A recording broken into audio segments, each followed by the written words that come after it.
Hola, buenas tardes, ¿cómo están? Este es un programa especial de Código Abierto, su programa de telecomunicaciones y TIC. No estamos en esta oportunidad con nuestro invitado habitual, Carlos Guamán, que va junto conmigo a entrevistar al viceministro. Vamos a entrevistar al viceministro de Comunicaciones, a Raúl Pérez Reyes. Buenas tardes, Raúl, ¿cómo estás? ¿Qué tal? ¿Cómo estás? Bienvenidos a ambos. Bueno, la idea de esta entrevista, de esta conversación, es conversar entre los tres sobre la aprobación del proyecto de banda ancha, ¿no? Esta es una gran noticia para todos los peruanos, es una gran noticia para el sector. Y la idea es ver qué implicancias tiene esto para la estructura de mercado, para las personas, para las pymes en general, para el desarrollo, ¿no? Sí. No sé cómo plantearíamos el tema, Carlos. ¿Qué justamente siendo que el objetivo central de esta ley es contribuir con fortalecer el desarrollo del mercado, sabiendo que las políticas públicas del sector están orientadas a cobertura y competencia vinculadas con desarrollo, conceptos que además están citados al inicio de esta ley. ¿Qué beneficios podría un usuario de a pie esperar de esta ley en su beneficio y en qué horizonte temporal, qué tan pronto? Bueno, hay una cosa importante que tomar en cuenta, ¿no? El desarrollo futuro de las telecomunicaciones, no solo en el Perú, sino en cualquier parte del mundo, creo que se puede mirar en tiempo presente para traer un poco, o sea, podemos traer el futuro al presente si vemos lo que está pasando probablemente en Corea. Corea es un buen reflejo de lo que va a ser el futuro para el resto del mundo los siguientes 5 o 10 años. Y Corea, por ejemplo, tiene, para solo darles un dato, ¿no? Han comenzado el tráfico de datos a aumentar a velocidades muy importantes. Solamente en los últimos 2 años, el tráfico de datos, o sea, Internet, se ha multiplicado 44 veces. No 44%. 3 años, ¿dices? 2 años. De forma exponencial. O sea, no es 44%, es 44 veces. O sea, 4.000 y 5.000%. Sí, es una barbaridad. Entonces, claro, obviamente eso lo que está reflejando es todo el tema del desarrollo de smartphones, su reducción de precios, integración de los dongles, los USB de conexión a internet móvil, las tabletas que cada vez son más masivas en sus distintos formatos. Entonces, la verdad, el mundo del futuro es un mundo con una gran necesidad de transporte de datos. Ya no tanto para voz, la voz es un... También es un dato, o sea, está convergente. Claro, ¿no? Me decía alguien en la industria, hace poco, me decía una cosa muy graciosa, y es, hasta hace muy pocos años, el Internet era valor añadido a las redes de telefonía de voz, vamos a decir, ¿no? Y ahora va a pasar exactamente al revés, es decir, la telefonía de voz va a ser un valor añadido a las redes de transporte de datos. Entonces, ¿qué ocurre? En esa línea, está claro que el futuro es un futuro de transporte de datos. O sea, es como si supiéramos hoy día que lo que viene en los siguientes 5 años son automóviles que requieren una mayor velocidad y que por lo tanto también se requiere un mayor número de carriles por cada calle, ¿no? Hoy día todos pensamos en calles de 2 o 3 carriles y que la tecnología nos dijera, ¿sabes qué? El futuro del desplazamiento físico va a implicar que tengamos 10 carriles por calle. Entonces, si ya lo sabemos, que es lo que sabemos hoy día, que se va a requerir gran capacidad de transporte de datos, entonces lo que tenemos que hacer es ir adaptándonos a ese proceso. La construcción de la red dorsal no es una propuesta para ahora. O sea, no es que en este momento va a resolver el problema, del Perú. No, la verdad. Exacto. Es un proceso. Porque tampoco se trata de tener solamente equipos y fierros y cables conectados si no hay servicios, si no hay aplicaciones que corran sobre ella. Quizás hablemos luego de un momento de ese tema, ¿no? Sí, exactamente. Entonces, la red dorsal lo que está haciendo es poniendo un poco como estrategia de desarrollo del país en el sector telecomunicaciones el tema del transporte. Es decir, necesitamos asegurar capacidad de transporte a nivel nacional, cuando menos en las 195 capitales de provincia, para que el ciudadano de a pie, de aquí a 5 años, pueda estar tranquilo y recibir un correo electrónico con un attachment, con un archivo adjunto grande, y no tenga que esperar, como le pasa hoy día a un ciudadano de Iquitos, 1 hora para bajarse ese correo, por ejemplo. O sea, probablemente el paradigma perfecto de lo que no queremos que ocurra es Iquitos. Es una ciudad que es el 4.º destino turístico del país, la ciudad amazónica más importante del país, una ciudad, además de bonita, atractivo turístico, un gran desarrollo y un potencial desarrollo económico, y sin embargo tiene un internet satelital que no por culpa de los operadores, sino porque no se ha hecho nada por resolver este tema, es la verdad, se vienen en condiciones que son deplorables. Entonces, claro, necesitamos llevar banda ancha de verdad. Eso no es banda ancha, eso es banda angosta, literalmente banda angosta. Entonces, ¿qué ocurre? Tiene ciudades como Iquitos donde el concepto de comercio electrónico, la integración de Iquitos al mundo de cara al internet, a la venta de servicios, está limitada a eso. O sea, si los proveedores de Iquitos tienen sus servidores alojados en Iquitos, no los va a ver nadie.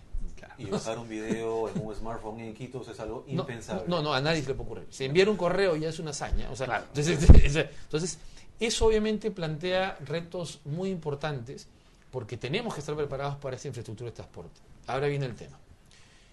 Pero en teoría, el sector de las telecomunicaciones en el Perú se desarrolla en el marco competitivo y nosotros estamos convencidos de que así tiene que ser. Ese es el derrotero, ¿no? Un mercado de telecomunicaciones competitivo, donde el tráfico de datos va a marcar la pauta, no es lo que vemos un poco en el horizonte. Y competitivo, perdón, significando mejores servicios, mejores precios. Primero, más empresas.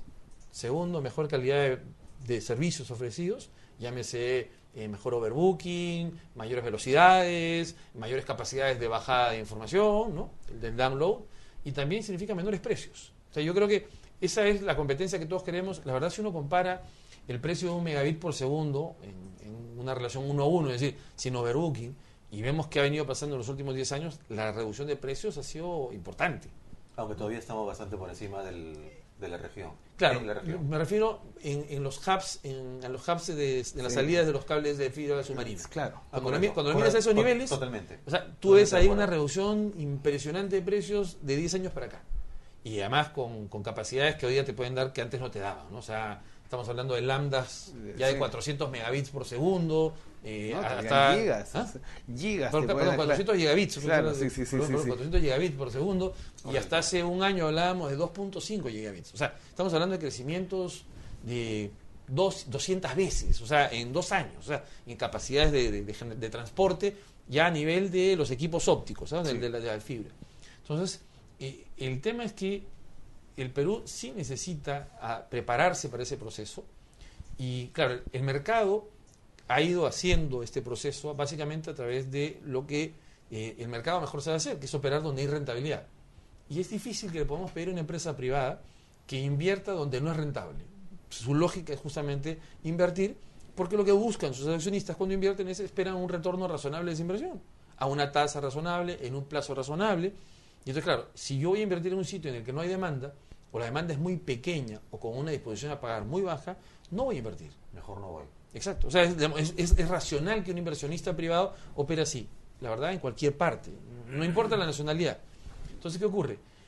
Nuestro diagnóstico es que hay un grupo importante de capitales de provincia, ni siquiera hablo de distritos, sino de provincia, en el que por el número de distritos, o por el nivel de pobreza, medido en términos de los quintiles de pobreza del INEI, la verdad va a ser difícil que llegue un operador sin el subsidio del Estado. O sea, ahí va a ser difícil que eso ocurra. Hay otro grupo que es el grupo donde probablemente sí hay un espacio para que el mercado lo resuelva, pero lo va a resolver con una sola empresa. Sí, donde lo que vamos a ver, en el mejor de los casos, es uno. Entonces, claro, la gran preocupación que tenemos en el Ministerio es ¿y qué ocurre si... está un grupo en los que no van a llegar. Entonces, ahí está claro que intervenimos. Pero también está claro que en el espacio donde va a haber un solo operador, que el resultado va a ser el que va a ser. Cualquier monopolio lo que hace cuando tienes una situación monopólica es poner precios altos. Es su negocio. Entonces, lo que tiene que hacer el Estado, obviamente, es decir, yo quiero más bien generar un entorno competitivo, porque si permitimos que haya monopolios a esos niveles en las ciudades, que siendo pobres podría tener espacio la entrada de un operador privado, va a haber uno solo. Entonces, lo que necesitamos ahí es asegurarnos que las condiciones sean competitivas. Y donde no haya la decisión de entrada de un operador privado, el Estado será el que lo haga. Una cosa importante es que en este segundo grupo de ciudades, que es donde podría haber espacio para uno, está además mirado a lo largo del tiempo. Y entonces, claro, estamos probablemente pensando que eso va a ocurrir en los siguientes 10 años. Y entonces, como me decía alguien muy bien, la situación del Perú, si espera que esto ocurra de aquí a 10 años, va a ser totalmente distinta de la si adelantamos este proceso y lo traemos ahora, al presente. porque obviamente va a cambiar tanto el patrón de desarrollo ahora, si lo hacemos, si invertimos recursos ahora, que cuando pensemos en 10 años en lograr esto vía el mercado, la inversión privada, digamos, sin ningún tipo de subsidio estatal, lo que va a ocurrir es que vamos a tener a un país que va a seguir en la cola de la región en Internet. Somos el país de los 7 primeros países, de los 7 países más grandes de la región. Digamos, hemos crecido y estamos en un grupo de América Latina distinto a lo que estamos, y que queremos mantenernos ahí. Bueno, en ese grupo estamos en el último lugar en penetración de Internet. Con 4% o 5% incluyendo móvil versus más de 10 en Chile. Y a mí me interesa traer esto junto con uno de los problemas que me parece más cruciales que estamos viviendo actualmente en la escena nacional, que es el problema de la relación entre el Perú y las provincias, la inclusión social y la necesidad de infraestructura que articule y que haya posibilidades de generar desarrollo al interior del país de manera contundente y competitiva. ¿No? Si no se hiciera, o sea, si se pierden esos 10 años tejiendo una red, ¿qué consecuencias trae para el proyecto de inclusión? Yo creo que no solamente para el proyecto de inclusión, sino para el país. O sea, en términos de desarrollo económico, nosotros no hemos hecho la ruta que han hecho otros países de tener primero una industria pesada, luego desarrollar una industria de bienes de capital y luego una industria, digamos, de desarrollos científicos, ¿no? De investigación y desarrollo, que es un poco la historia quizás de alguna forma de Corea del Sur, algo la historia de China o la historia americana, inglesa. Nosotros no hemos hecho esa senda de desarrollo, más bien estamos haciendo un salto de alguna forma, o intentamos hacer un salto en el que obviamente el componente de investigación y de desarrollo tecnológico son importantísimos. Entonces, ¿qué pasa? Que si nosotros esperamos a que esto se resuelva en el marco de la inversión privada en un lapso de 10 años, la verdad vamos a perder competitividad todo este tiempo. Y lo que hoy día estamos tratando de hacer, que es darle valor agregado a nuestros productos, de nuestras materias primas, pues lo vamos a perder. En 10 años, muchas de las materias primas que hoy día existen van a tener menos valor de lo que tienen hoy día. Hoy día creció muchos commodities por el efecto de la demanda de China, pero eso no va a ser así los siguientes 10 años. Y entonces lo que está claro es que como país tenemos que nuestra estrategia es comenzar ahora a darle valor a los bienes que producimos desde el punto de vista del comercio internacional. Y en ese entorno, si no tenemos una industria de TIC desarrollada, bien montada, con centros de almacenamiento de datos, con apps, con programadores, con analistas, con gente que hace aplicaciones comerciales para todo tipo de negocio, pues la verdad vamos a seguir siendo simples exportadores de materias primas. Entonces, va a ser difícil que pasemos a integrar la materia prima al nivel de convertir una industria pesada de la materia prima, luego una industria tecnológica con la materia prima. La verdad podemos dar el salto. Entonces, en esa línea, demos un segundo nada más, es importante el tema de la red dorsal, porque va a permitir justamente traer al presente eso, pero traer al presente ¿para quién? Primero para el ciudadano, que va a poder tener ahora un internet más rápido en su casa, en su teléfono celular, en su dongle, en su internet móvil.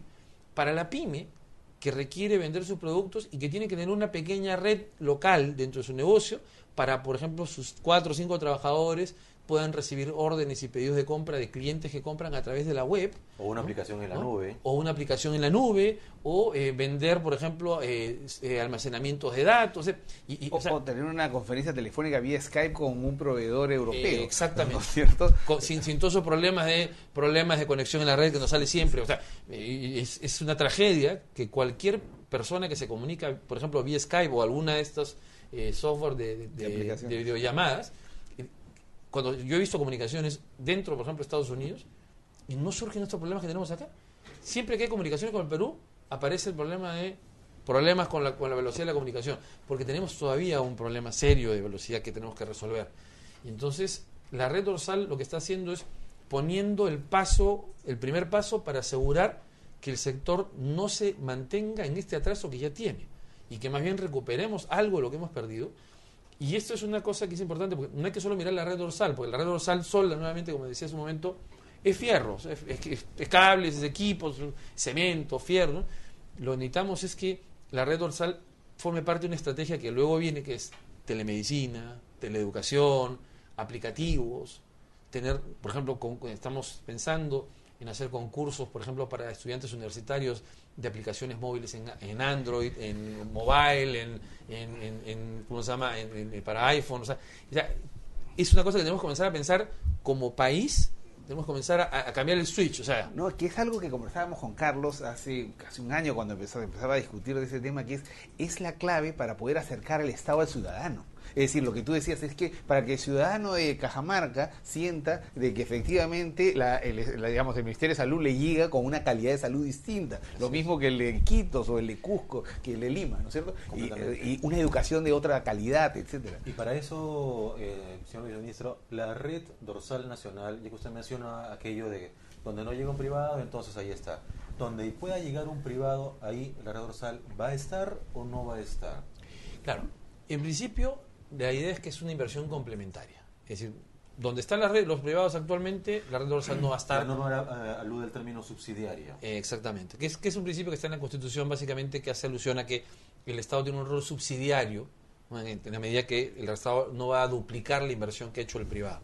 A menos que por una ley disponga que por interés nacional sí tenga presencia. Bueno, la verdad, en la misma ley, si usted lee en el artículo 3, se declara en necesidad pública e interés nacional la red dorsal. Pero también tenemos claro que no tendría sentido desperdiciar recursos para duplicar la infraestructura de red si es que esta opera de forma competitiva. La verdad, si está operando de forma competitiva, no tendríamos por qué intervenir. O sea, un solo operador no sería competitivo en realidad. Probablemente ahí estemos pensando que probablemente el operador de la red dorsal tenga que entrar ahí, porque si no hay certeza de que vaya a entrar uno más, pues lo que va a pasar es que estamos configurando monopolios. Y justamente lo que tiene que hacer el Estado, cumpliendo también una obligación, es evitar la formación de monopolios, ¿no? Y en ese sentido, la existencia ya no de uno, sino de dos en el Ministerio, ¿es entendido como un entorno competitivo?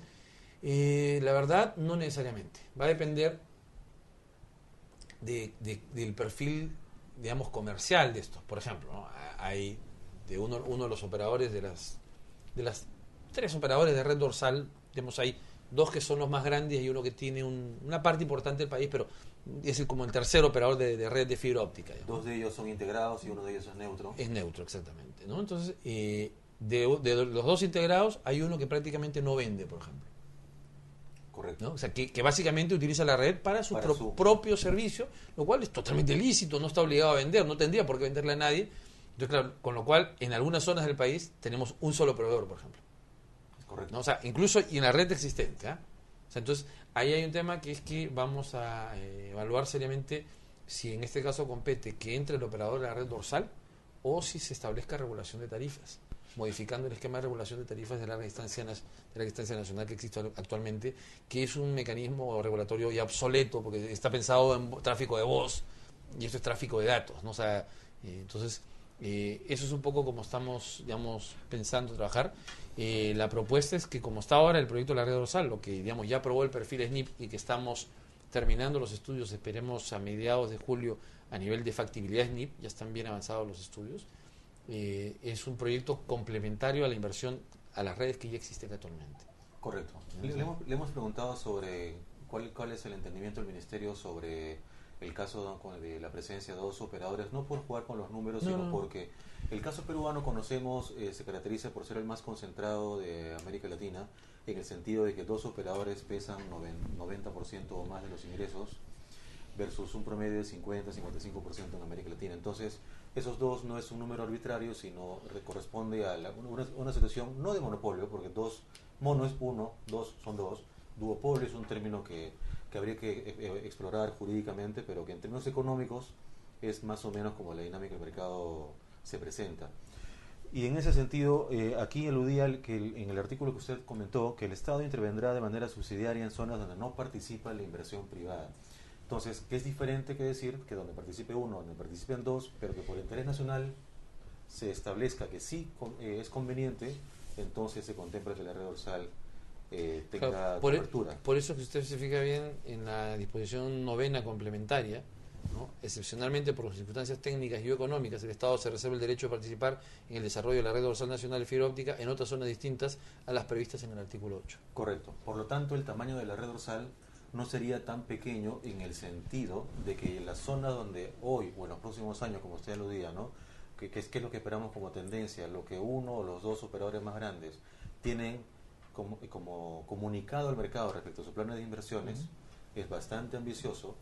Si la red dorsal se limitara a las zonas no atendidas por 1 o 2 de ellos, quedaría con el paso de 2 o 3 años más un porcentaje de cobertura nacional relativamente pequeño. Sí, eso, ahí digamos, el nivel de cobertura actual, que digamos, lo que no está cubierto por fibra óptica es aproximadamente 140 capitales.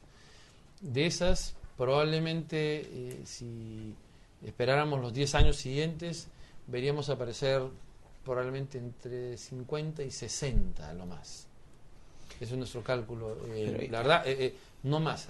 El resto son capitales de provincia que tienen menos de 6.000 habitantes, ¿no? Con lo cual es difícil, salvo que sea un centro poblado con trabajadores de un yacimiento minero muy bien remunerados, que no es lo que se observa. Estamos hablando de centros poblados con un número tan pequeño de habitantes que difícilmente podremos esperar que ahí surja una demanda y una disposición a pagar que justifique una inversión de las magnitudes que esto requiere. No es poco dinero el que se requiere, estamos hablando de inversión en cámaras, en ductos, en otros casos en postería, que obviamente hacen que con centros poblados tan pequeños, con ingresos promedio tan bajos, difícilmente podría hacerse algo. En estos casos el Estado va a ser el gran articulador en términos de que su demanda, la demanda de la posta de salud, del colegio, del alcalde, del comisario, van a ser el eje que va a financiar la expansión en esa zona y que va a permitir que estos centros poblados tengan alguna forma de acceso. O sea, la verdad estamos replanteando el concepto de acceso universal, ¿no? Porque vamos a hablar ahora de ciudadanos que van a tener acceso al Internet a través de servicios indirectamente, ¿no? La posta de salud, una cabina probablemente, porque tampoco podemos pretender a través de esta ley o a través de políticas destinando fondos de fondos públicos o de fondos del Tesoro para esto, que todos los ciudadanos del Perú tengan internet en su casa. O sea, la magnitud de la inversión es tan grande que no, digamos, tendríamos que dejar de hacer otras cosas, no solo en telecomunicaciones, sino en agua, electricidad. Por eso es que el proyecto tiene en principio un límite, que es el mundo de las provincias. FITEL va luego a actuar en el mundo de la provincia, en la relación de la provincia con los distritos. Ahí van a ser proyectos de FITEL. Por eso ustedes se dan cuenta, si no recuerdo más, el artículo 13, no recuerdo el numeral exactamente, el numeral 13 punto algo, que habla de la participación de los operadores de los gobiernos regionales. Permítame solo un segundo para leérselo. Hay una parte en la que se hace alusión a los gobiernos regionales. Sí, respecto al financiamiento. Sí. O sea, bueno, tendría que... Por la envergadura de las inversiones. Exactamente, referidas. porque lo que ocurre es que lo que tenemos es, en algunos departamentos, regiones, la magnitud de las inversiones son grandes. Más de 100 millones de dólares, por ejemplo, ¿no? Entonces, cuando me refiero a la inversión, no en la red dorsal, sino para la inversión desde la capital de la provincia hacia los distritos. La capilaridad distrital requiere en algunos departamentos más de 100 millones de dólares, porque nuestro país es complicado. La geografía, digamos, Dios nos ha dado un país muy hermoso, pero también muy complicado geográficamente. Y entonces eso nos trae, por ejemplo, que hay departamentos con inversiones encima de 100 millones de dólares. Si pensamos en 24 departamentos a un ritmo de 80, 100 millones de dólares, la verdad estamos hablando de una inversión grandiosa que obviamente un solo gobierno no va a poder abordar, primero. Y la otra cosa es que muchos gobiernos regionales ya disponen de recursos. Entonces podemos hacer un financiamiento parcial, el gobierno central y el gobierno regional, y trabajar conjuntamente por resolver un problema de acceso que tenemos identificado ya unos 4 o 5 departamentos en los que el canon más que sobra para la contribución de la mitad de lo que se requiere, y la otra mitad la pondríamos nosotros probablemente, y que nos permitiría tener a esos departamentos a un nivel de cobertura de primer mundo, al menos al nivel de la dependencia estatal, con una cabina que le daría acceso a los ciudadanos, más un colegio que tenga, digamos, conexión a internet decente, a unas velocidades bastante decentes. Y entonces ese es un poco el horizonte del proyecto, y es la idea, por eso, de convocar a los gobiernos regionales y que estén... Para que participen activamente. Exactamente. Ahora, una consulta para que simplemente de repente no ha quedado claro para algunos que que han estado viendo la conversación hasta ahora. Eso significa que, por ejemplo, en el diseño de la red dorsal en la cual están cada una de las capitales de provincias, suponte que estamos hablando de Chiclayo. En Chiclayo hay red dorsal, o sea, hay red de fibra, ¿no? Sí. De otros operadores. ¿Ya? Sí, en la lógica, pero hay provincias cercanas a Chiclayo que probablemente no tienen o quiere alguien entrar y conectarse a la red dorsal para poder usar esta lógica de la red neutro. Pero en la lógica subsidiaria de repente no hay una red que sea propiamente la red neutra. Habría de alguna forma, ya sea, está contemplado cómo es que en Chiclayo, independientemente de que sea un nodo con red propia, sea un nodo de la red dorsal y que por lo tanto tenga la misma lógica de acceso amplio para que un ISP se interconecte en Chiclayo y de ahí pueda armar red. Mira, nosotros en el diseño que estamos trabajando actualmente, que todavía está, digamos, en la parte de ingeniería, estudios de demanda de ingeniería, y estamos evaluando cuáles son las rutas críticas. Obviamente el proyecto no toma en cuenta la red existente en cuanto a duplicar en todos los tramos, porque justamente la idea es que sea complementario. Pero eso no quiere decir que el proyecto no pueda en algunos puntos acercarse a la red existente. De hecho, va a hacerlo. Claro. Para empezar en Lima. O sea, para empezar en Lima. Y probablemente lo va a hacer también en unas 2 o 3 ciudades a lo largo de la costa, porque necesitamos, o sea, la lógica del proyecto opera bajo la lógica de anillos. Entonces necesitamos que tengamos posibilidad de respaldar el proyecto en varias rutas. Entonces van a haber anillos más pequeños, luego anillos un poco más grandes. Entonces, en esa lógica, sí necesitamos tener salida. Por ejemplo, necesitamos tener una salida por Piura hacia la fibra que está en Máncora, por ejemplo. No solamente la salida en Lurín con la fibra que está acá en Lurín.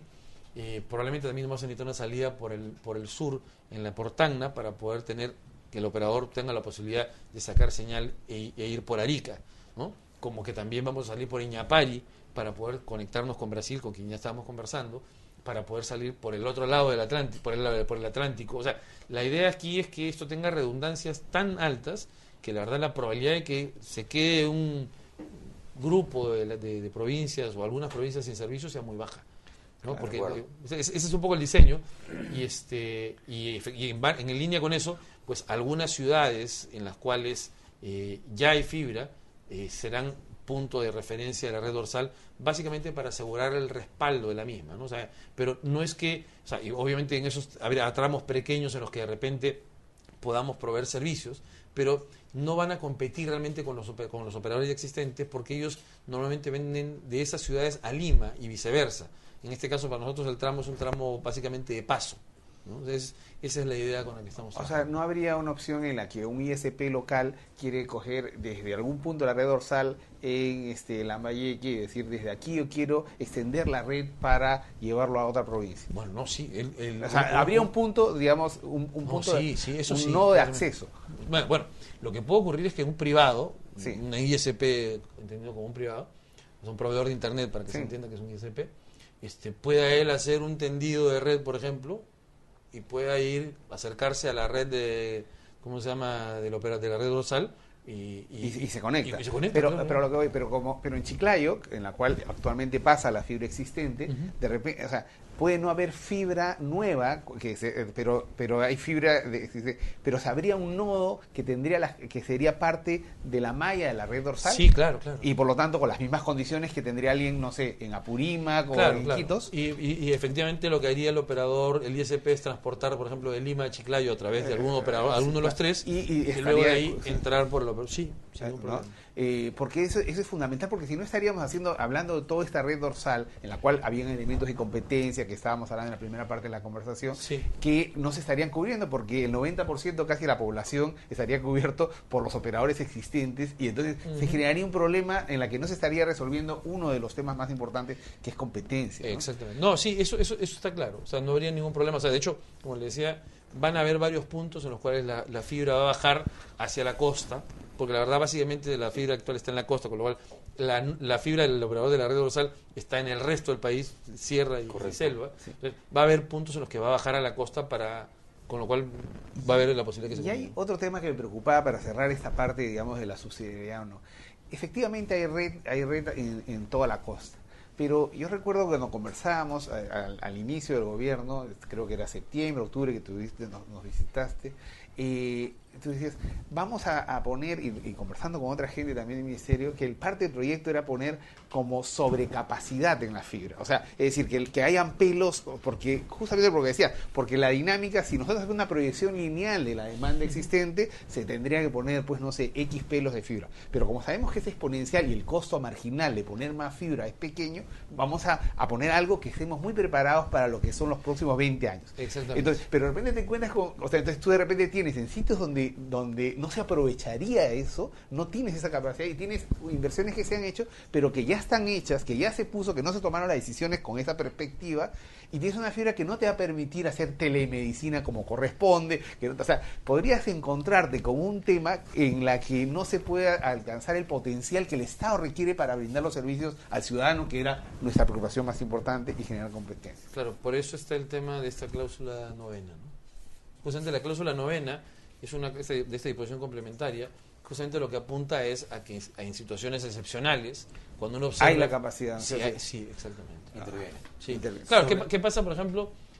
O sea, el estándar hoy día es operar con redes DWDM, ¿no? Entonces, estamos hablando de velocidades y capacidades, para ponerle capacidades de transporte, pues, impresionantes. Hoy día, sí, en un hilo de fibra, pues, la cantidad de colores que se pueden iluminar y la capacidad que tiene cada uno de ellos, cada color puede estar moviendo entre 100 y 400 gigabits por segundo. Entonces, eso, por ejemplo, solo la demanda del Estado hoy día es aproximadamente 25 gigabits por segundo a nivel nacional, ¿no? Entonces, si pensamos en 44 veces, claro, ¿no? Pensando en el paradigma coreano, es claro que aún así todavía con 2 pares de fibra estamos... Sí, porque lo que está ocurriendo es que es la misma fibra que se está comenzando a multiplexar. Exactamente, multiplicar, para que no suene tan técnico. Nos está multiplicando en términos de capacidad la misma fibra. O sea, es como si por la misma carretera ahora comienzan a pasar ya no 10 carros, sino 500 carros, y en 5 años pasan 100.000 carros, porque la verdad esa es la magnitud del crecimiento. Entonces, yo creo que la capacidad en la que se está pensando, que es una capacidad que está vinculada con la demanda del Estado, la demanda que se planea que crezca de algunos operadores de cable, por ejemplo, porque los cableros van a ser unos clientes importantes probable de esta red, ¿no? O sea, van a comenzar a dar internet en sus espacios geográficos, y lo único que tienen que hacer es conectarse a la red dorsal a precios regulados, y van a poder tener un internet, digamos, bastante competitivo, ¿no? Entonces, yo creo que todos ellos esta demanda que estamos justamente estimando, nos va a permitir, cubrir, la proyección que estamos haciendo es como para tener cubierta la demanda de los siguientes 20 años. Con una cosa importante, y es que el operador de la red dorsal, que es va a ser un concesionario privado, va a tener un contrato de concesión por 20 años, cuando menos. Estamos viendo si es 20 o 30, es una cosa que estamos viendo. Pero la idea es que ese contrato de concesión va a tener reglas como, por ejemplo, aumentos de capacidad si es que en algún momento la red comienza a congestionarse. O sea, van a haber una serie de arreglos contractuales que van a permitir resolver problemas como estos. Por ejemplo, si es que aún así nos queda corta la estimación de la demanda, bueno, se reconocerá y bueno, el Estado tendrá que pagar eso a través la idea es que lo pagan las tarifas. Si la demanda se agota la capacidad, quiere decir que hay demanda para esto, y probablemente al mismo operador le convenga hacer la ampliación. Y por mercado lo va a hacer sí, más allá del contrato con el Estado. Exactamente. Sobre el concepto de operador neutro, que está mencionado de manera muy explícita en la norma, y además asociado a uno de los conceptos que están en el capítulo de generalidades sobre la declaración de necesidad pública e interés nacional de la masificación de la banda ancha en todo el territorio nacional en condiciones de competencia. Y operador neutro para los televidentes significa un operador que no tenga clientes finales. Y es neutro en el sentido de que no compite con sus clientes. O sea, no está integrado verticalmente. No está integrado verticalmente. Si ponemos el caso de los 2 operadores dominantes en el país, que tienen hoy día negocios integrados, están integrados verticalmente, tienen clientes finales y tienen redes de transporte. Si uno de ellos formara una compañía distinta, subsidiaria, que no tenga clientes finales, al ser una subsidiaria nueva, de acuerdo con el espíritu de la norma, ¿podría participar como postor en el concurso como operador de red dorsal? Nosotros creemos que sí, y quiero explicarte un poquito pues, la lógica aquí. Sobre la integración vertical, ahí se ha hecho y escrito mucho a nivel mundial en los últimos 100 años. Yo, además de ser viceministro de Comunicaciones, he trabajado muchos años vinculado al tema de política y competencia. De hecho, soy miembro de la Comisión de Libre Competencia Indecopi, además. Y una de las cosas que uno observa es que el problema de la integración vertical y su afectación a la competencia no se resuelve desintegrando verticalmente. Durante años, por ejemplo, el paradigma de AT&T, se creyó que bastaba con desintegrarla para asegurar que el mercado fuera competitivo. Cosa curiosa, si uno mira hoy día el sector de las telecomunicaciones en Estados Unidos, se ha vuelto a integrar. y la verdad, el problema no es la integración vertical. El problema es asegurar que las relaciones verticales sean competitivas. Y en ese marco, por eso es importante, lo que pusimos aquí básicamente es para asegurar que este operador de la red dorsal sea neutral en términos de que sea una empresa, una sociedad anónima, distinta de las que puedan ser sus afiliadas. De forma tal que si, por ejemplo, fuera Telefónica o fuera América Móvil, y ellos fueran los que ganaran esto, tendrían que crear una empresa aparte, en la cual, con contabilidad aparte, con cuentas de ingresos y gastos aparte de los cuentos, tendría que, digamos, por ejemplo, establecer contratos con sus empresas afiliadas, pero contratos que son públicos, no son secretos, exactamente en el mismo régimen de interconexión. Si ustedes, por ejemplo, observan hoy día, Telefónica Móviles tiene un contrato de interconexión con Telefónica Fija. Y cualquiera que encuentre en ese contrato una ventaja respecto del contrato que tiene, puede pedir por aplicación del principio de no discriminación el mismo trato. O sea, la idea es que el operador de la red dorsal, al margen de si está integrado verticalmente o no, tenga en su relación con los terceros y con los propios el mismo trato. Y eso no se resuelve prohibiendo la integración vertical, porque la integración vertical, o sea, la prohibición de la integración vertical en muchos casos ha tenido más problemas que logros, digamos, ¿no? Nosotros creemos que en este caso una buena regulación, básicamente, y una buena supervisión de parte del regulador es la que va a resolver este problema. Justamente en ese punto, ¿no? Es cierto que los equipos técnicos de la autoridad y del regulador son absolutamente solventes y sobre eso en el mercado hay bastante consenso.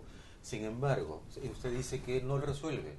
La pregunta que le haría es, está bien que no lo resuelva, pero al menos no facilitaría las condiciones en el contexto en el cual Perú tiene la poco deseable condición de ser el mercado más concentrado de América Latina. Uh-huh. Y eso a pesar de que el marco normativo sí crea las condiciones para que el entorno competitivo sea muy sano, pero en la vida real, en el hecho real, no es así. Claro, es que el problema de la concentración en el mercado de telecomunicaciones no está en el transporte. O sea, es parte del problema del transporte. O sea, justamente el tema es si el operador, vamos a decir, el que no está integrado verticalmente, consigue que el transporte se le provea en condiciones competitivas equivalentes al que fuera regulada, que es lo que va a pasar. Y porque, que hoy no ocurre. Claro, hoy día no ocurre, justamente. Entonces, justamente la idea es, con eso evitamos, justamente, o sea, lo que vamos a hacer es generar una competencia ficticia entre plataformas. O sea, es un operador pequeño que no está integrado verticalmente, va a poder, a través del transporte que va a estar regulado vía el operador de la red dorsal, competir de cara a cara con los operadores grandes. Es el ejemplo de los operadores de Internet que están operando, por ejemplo, con WiMAX, con la 2.5. Pero eso no implica costo de transacción también de vigilancia al operador, sí, digamos, que estaría integrado verticalmente, porque hay como un estímulo perverso, cruzado, de estar, o sea, impidiendo la competencia. Y lo vemos en los 20. Es un estímulo natural, ¿no? Racional y válido incluso, ¿no? Claro, por eso es que necesitamos que el regulador sea el que se encargue de la supervisión de esta relación. ¿Y eso no puede implicar costos onerosos para el Estado que se ahorrarían? No, porque la verdad lo que está ocurriendo es que vamos a pasar de un mundo en el mundo actual es un mundo de regulación todavía de tráfico de voz, pero en muy poco tiempo, la verdad, el tema de la voz va a ser un tema totalmente histórico y donde ya incluso la interconexión de redes como la conocemos hoy día va a desaparecer, porque ya las redes que operen en LTE no van a necesitar interconectarse. O sea, va a ser una comunicación por datos y ahí el tema pasa básicamente porque sí necesitamos a un regulador que tenga la capacidad de supervisar esa función. En el mundo, el esquema, digamos, en general ha sido ese.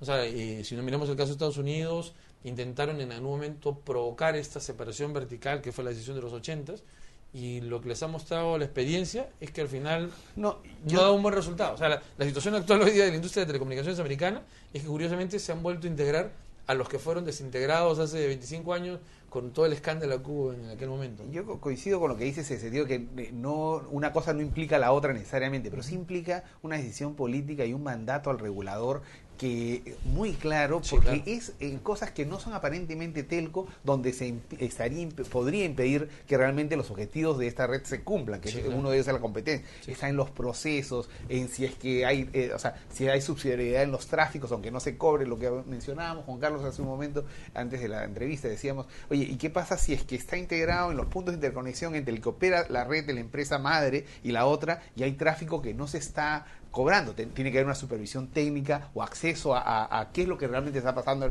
ahí. Entonces, implica una serie de cosas que actualmente el regulador no está preparado para ello, ¿no? No, yo creo que sí, de hecho yo creo que sí lo hace, el regulador hace eso. Lo que pasa es que, digamos, lo hace para digamos, situaciones muy particulares, no es consecuencia de la operación de la red dorsal, porque hoy ya no opera la red dorsal.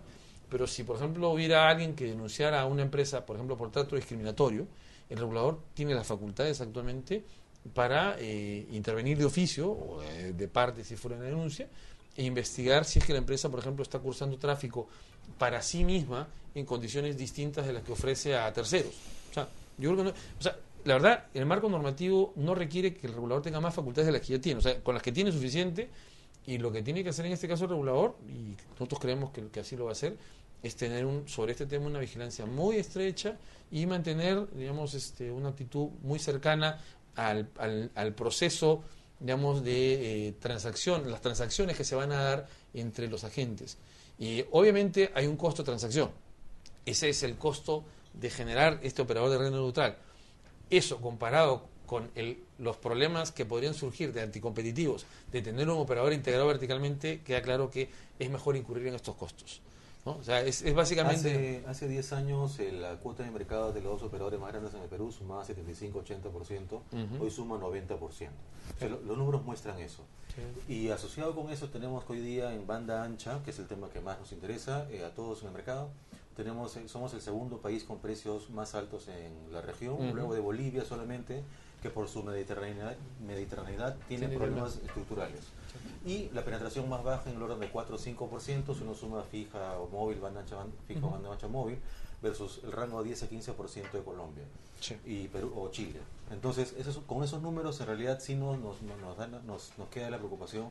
Si el marco normativo va a ser suficientemente duro, veremos qué ocurre.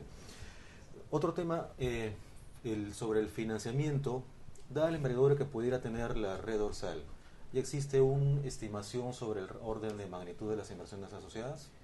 La verdad lo que debía, y en algún momento se anunció a la prensa, era una cifra alrededor de $400 millones, pero lo que pasa es que esa fue la cifra que se utilizó a efectos del perfil.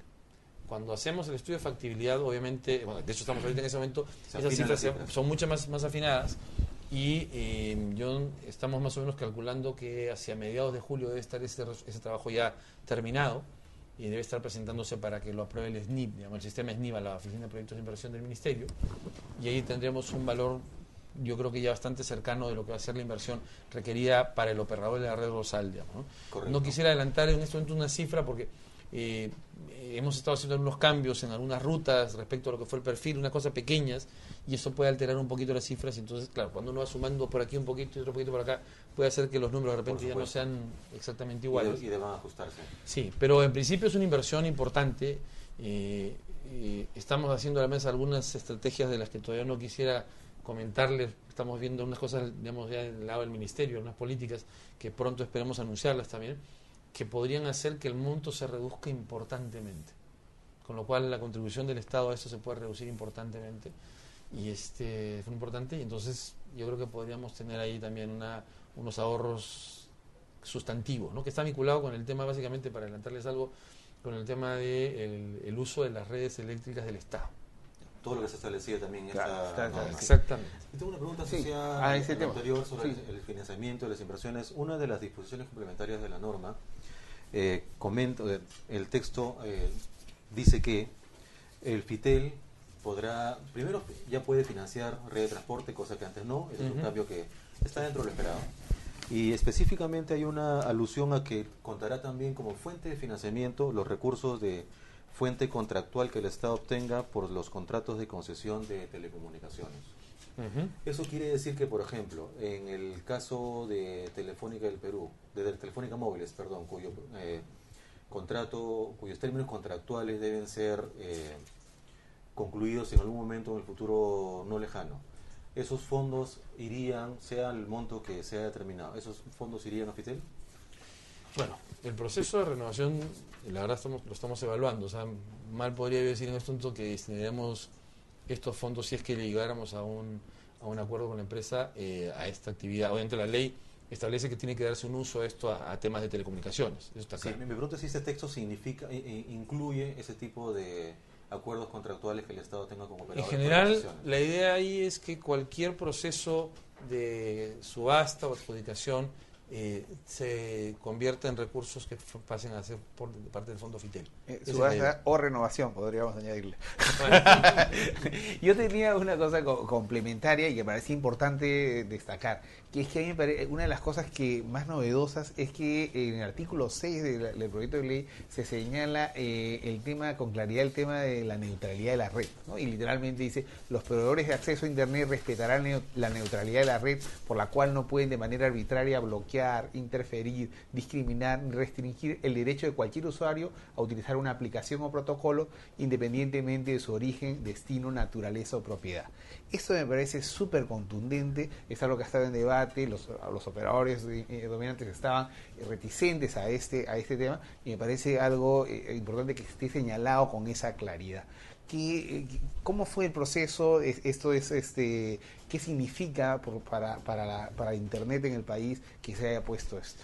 Bueno, yo creo que significa que primero todos somos responsables de lo que usamos y cómo lo usamos.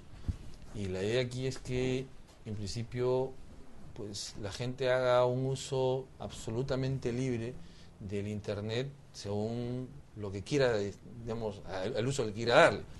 Obviamente también implica que tiene que asumir las responsabilidades de que ese uso sea correcto. Si es incorrecto, pues tendrá que asumir las responsabilidades legales y penales de eso. Y están todas las personas que han sido demandadas por tema de pornografía infantil y todas estas cosas, que es una cosa importante no confundir. O sea, estamos hablando de una cosa particular, muy puntual, que no puede generar una situación, que hemos hecho, no podemos regular por digamos, anécdotas, ¿no? Claro. O sea, hay un problema con la pornografía infantil, que lo hay, y creo que es un tema que hay que perseguirlo y eliminarlo, o sea, pero no podemos decir que porque esto puede surgir, entonces tenemos que permitir al operador que él decida qué es lo que yo puedo Las usar. aplicaciones son Claro. accesibles, sí. Yo pago por una conexión a Internet y yo tengo el derecho a usarlo en lo que a mí mejor me parezca. Mientras sea legal, pues nadie tiene por qué restringirme. Entonces, el gran tema aquí es que esto es un debate efectivamente que hay en el mundo que tiene que ver básicamente no con un problema moral ni legal, probablemente, sino tiene que ver con una cosa comercial.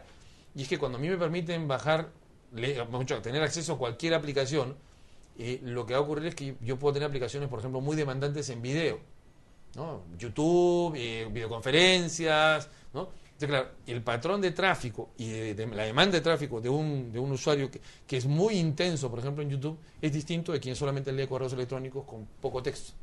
Entonces, claro, desde el punto de vista de uso de capacidades, que usa mucho video, pues jala mucha información a la red y su ancho de banda es muy exigido.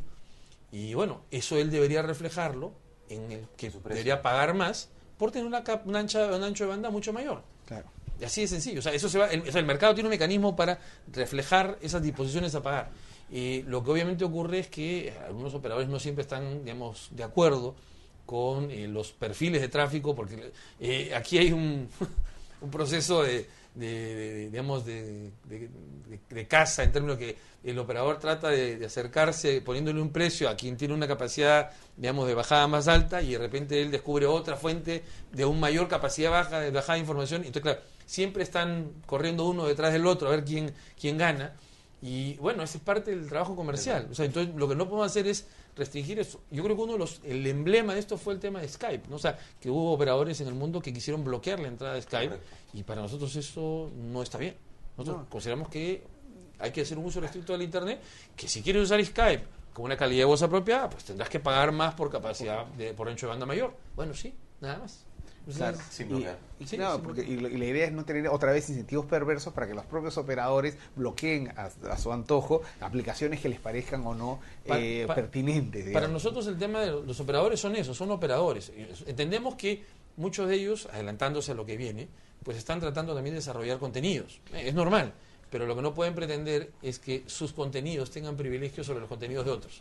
Eso no es democrático. Además, para que quede súper claro para los televidentes, acá no estamos hablando que se operará la red neutral en esta red dorsal, está hablando en general, o sea, estamos hablando de la neutralidad de red para todo lo que es el Internet del país. Para quien tenga una conexión de Internet con quien sea, con el operador que sea, él tiene que tener el uso irrestricto de esa capacidad para poder hacer lo que él quiera a las velocidades que él contrató y el precio que él pagó.